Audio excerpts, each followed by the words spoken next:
বিলাসীপাৰাৰ বাঘমাৰী গাঁৱৰ এগৰাকী মেধাৱী ছাত্ৰী জটিল ৰোগত আক্ৰান্ত। ছাত্ৰীগৰাকীক প্ৰয়োজন হৈছে উন্নত চিকিৎসাৰ বাবে ৰাইজৰ সহায় বিচাৰিছে দুৰ্ভগীয়া জানমণি পৰিয়ালটোৱে। আপোনাৰ মোৰ সামান্য আৰ্থিক সাহায্যই হয়তো জীৱন দান দিব পাৰে মেধাৱী ছাত্ৰীগৰাকীক। বিগত এটা বছৰে জটিল ৰোগত আক্ৰান্ত হৈ আছে জাকিৰ হুছেইনৰ 18 বছৰীয়া কন্যা জানমণি বেগম। জানমণি বেগমক অসম বংগৰ কেইবাখনো চিকিৎসালয়ত চিকিৎসা কৰি সৰ্বশান্ত হৈ পৰিছে এতিয়া দুৰ্ভগীয়া পৰিয়ালটো। মেধাৱী ছাত্ৰীগৰাকীৰ উন্নত চিকিৎসাৰ বাবে প্ৰয়োজন হৈছে অধিক ধনৰ। দৰিদ্ৰ পৰিয়ালটিৰ মেধাৱী ছাত্ৰীগৰাকীৰ চিকিৎসাৰ বাবে সহায় কৰিব বিচাৰিলে স্ক্ৰীনত দিয়া QR কোড অথবা 6000159205 মোবাইল নম্বৰত যোগাযোগ কৰিব পাৰিব।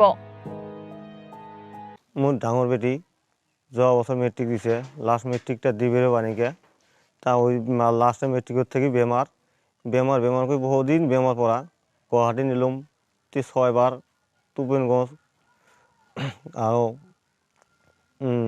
কোচবিহার নিলাম কোকরাঝার ধুবড়ি আবার কোকরাঝার নিলাম কিন্তু লোকে বেমারটা ঠিক হয়নিকে ঘরত ছিলে জিনিস জানা আছিল গরু বাছুর আত্মীয় স্বজন সবগুলো জিনিস জানা পেশা শেষ করলাম এলা সবাটা মোর ভালো হয়নিকে তা রাইজের পক্ষে যদি কিবা সহযোগ করেন হয় মোর 6টা এতে পাঁচিল হয় কিবা বুদ্ধি করে 6টাক বাঁচাইলেন হয় আর কি রাইজে 6টাক মোক মানে কিবা বুদ্ধি করো সহায় করো আর কি রাইজে সকল মোর 6টা মেট্রিক দিছে পড়াশোনা তো খুব ভালো আছিল মোর প্রথম বেটি এইটে তা মোর কোনো উপায় নেই উপায়হীন হয়ে গেছে ঘরত খাম তা রাইজ সকল ভাই তোমরা দয়া ধর্ম করি মুখ কিভাবে সহায় করেন মোর বেটিটাক এক্সট্রা পাতি করার জন্য অনুরোধ হল পয়সা পাতি খানিক দেন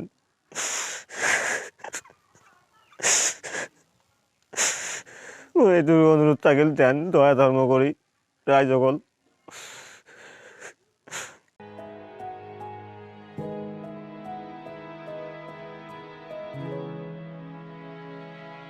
চাপত গামৰ পৰা আব্দুল হামিদৰ ৰিপৰ্ট এনি ভাৰত 24।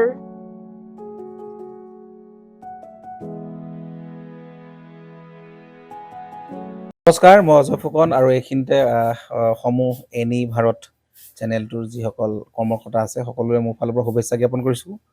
অসমৰ আচলতে সংবাদ জগতত নতুনকৈ আচলতে এটি আত্মপ্ৰকাশ ঘটিছে আমাৰ নিউজ চেনেল এনি ভাৰত আৰু এনি ভাৰতৰ এটা খুব ধুনীয়া এটা অনুষ্ঠান হ'বলৈ গৈ আছে।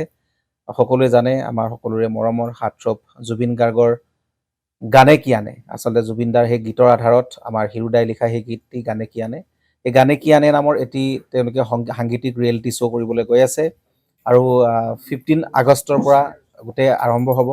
প্ৰথম অডিশ্যন অসমৰ ধেমাজি জিলাত আৰম্ভ কৰিব। গতিকে সমূহ যিসকল প্ৰতিভা আছে, যিসকলে গান ভাল পায়, যিসকলে তেওঁলোকৰ নিজৰ প্ৰতিভা আচলতে দেখুৱাব বিচাৰে, এই ৰিয়েলিটি শ্ব'ত গানে কি আনে এই প্ৰতিযোগিতাত অংশগ্ৰহণ কৰক আৰু খুব ধুনীয়া আপোনালোকে সুবৰ্ণ সুযোগ লাভ কৰিব। লগতে ইয়াতে পুৰস্কাৰ আছেই, বিভিন্ন ধৰণৰ উপহাৰো আপোনালোকে লাভ কৰিব আৰু লগতে এগৰাকী প্ৰতিষ্ঠিত আচলতে এগৰাকী শিল্পী হিচাপে অসমৰ সাংস্কৃতিক জগতত আপোনালোক প্ৰতিষ্ঠা লাভ কৰিব। গতিকে গোটেই অনুষ্ঠানটোলৈ মোৰ ফালৰ পৰা শুভকামনা থাকিল আৰু লগতে এই অনুষ্ঠানটোত আপোনালোকে অংশগ্ৰহণ কৰিব। আমিও আছোঁ আৰু সকলোকে আমি লগ পাম। ধন্যবাদ।